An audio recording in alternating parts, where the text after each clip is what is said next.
Kannur Koottupuzha check പോസ്റ്റിൽ police പരിശോധനയ്ക്കിടെ പുഴയിൽ ചാടിയ അബ്ദുൾ റഹീമിനായി തിരച്ചിൽ തുടരുകയാണ്. കാപ്പ കേസിലെ പ്രതിയാണ് അബ്ദുൾ റഹീം. ലഹരിക്കടത്തും പോലീസിന് നേരെ ആക്രമണമടക്കം 11 കേസുകൾ പ്രതിയാണ് അബ്ദുൾ റഹീം. അരുൺ പൂപ്പറമ്പ കണ്ണൂരിൽ ചെയ്യുന്ന അരുൺ, ഇന്നലെ ചാടിയതാണ്, ഇപ്പോഴും തിരച്ചിൽ തുടരുകയാണോ? എന്താണ് തിരച്ചിലിന്റെ വിശദാംശങ്ങൾ, വിവരങ്ങൾ? സുഹൈലെ സൂചിപ്പിച്ചതുപോലെ ഇന്നലെ വൈകിട്ടാണ് പോലീസിന്റെ വാഹന പരിശോധനയ്ക്കിടെ കൂട്ടുപുഴ ചെക്ക് പോസ്റ്റിന് സമീപത്തുള്ള പുഴയിലേക്ക് അബ്ദുൾ റഹീം, തലശ്ശേരി സ്വദേശിയായിട്ടുള്ള അബ്ദുൾ റഹീം ചാടിയത്.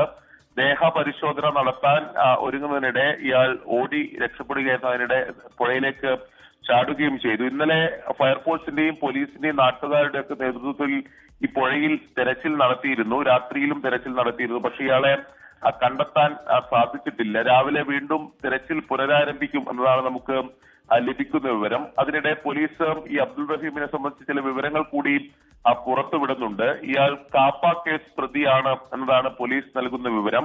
വിവിധ സ്റ്റേഷനുകളിലായി 11 കേസുകളിൽ പ്രതിയാണ്. അതിൽ ലഹരിക്കടത്ത്, പോലീസിന് നേരെ ആക്രമണം, ഗുണ്ടാക്രമണം ഉൾപ്പെടെയുള്ള കേസുകളിൽ ഇയാൾ പ്രതിയാണ്. റഹീമിനെ കാപ്പ ചുമത്തി അറസ്റ്റ് ചെയ്യാൻ ജില്ലാ കളക്ടർ നേരത്തെ ഉത്തരവ് പുറത്തുവിട്ടതാണ്.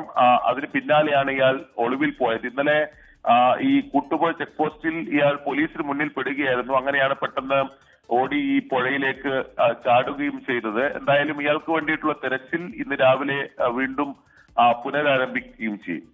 ശരി, അബ്ദുൾ റഹീമിന്റെ കൈവശം ലഹരി ഉണ്ടെന്ന നിഗമനമാണ് പോലീസിനുള്ളത്. ഇന്നലെ പോലീസിനെ കണ്ട് ദേഹപരിശോധനയ്ക്കിടെ പുഴയിലേക്ക് ചാടുകയാണ്.